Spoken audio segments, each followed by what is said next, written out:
Women have the right to receive maternity care, they have the right to make decisions about their own care, and they have the right to be respected by the health professionals who are providing their care. At Birthrights, we regularly hear from women who want to have a caesarean section, but are told they can't because it's against hospital policy. With my first son, who was born by emergency C-section, the consultant had cut my bladder by accident during the surgery. They said that it was probably advisable that I went and had a planned C-section for the next time.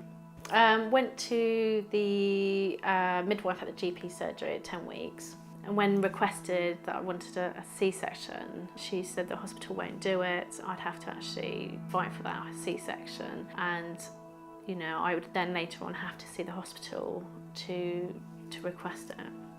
At the GP surgery as well as at the hospital visit. They didn't mention money, but I felt that that's what they were aiming for. Certainly without a doubt, I felt there was some sort of underlying feeling that it was all going to be still about money.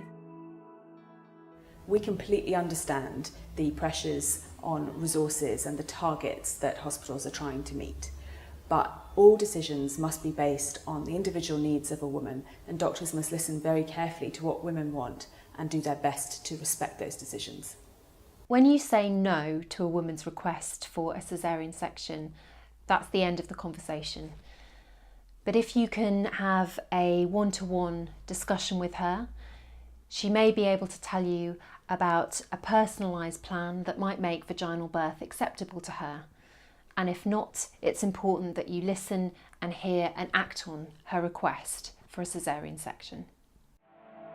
From leaving to see my midwife at 10 weeks, I then had to wait between 10 to 12 weeks before I saw the junior registrar. Straight away, she said I wouldn't get the planned C-section. They'd rather stick to emergencies because at least we could have tried to have a natural birth.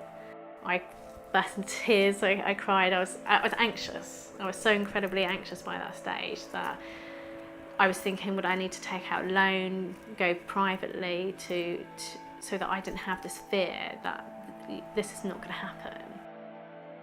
We were there for quite a while, and then eventually she said, well, I'm going to go off and talk to the consultant, but just to let you know, it might not happen. After a very long wait, the junior registrar came back in straight away. She just said, well, I've put the information to the consultant and he's straight away agreed that you can have it. And I burst into more tears because I kind of thought, gosh, I've struggled with all this negativity about having a planned C-section to plead my case, and then now I'm getting it, and I kind of feel frustrated. I felt frustrated.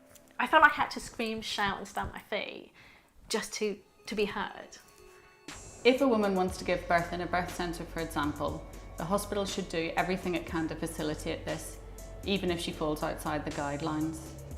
The same also applies if a woman requests a caesarean section, even in circumstances where we wouldn't normally recommend one.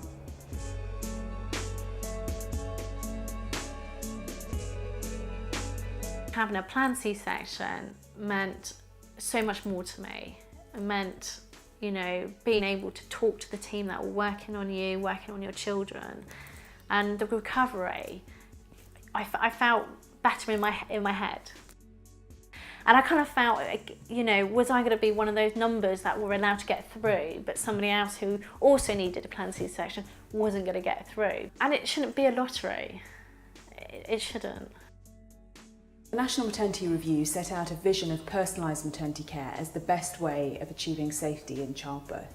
We wholeheartedly agree with this. Women shouldn't have to fit into the system. The system should be made to suit their needs and their decisions. Birthrights believes that a rights-based approach is the best means of improving maternity care in the UK.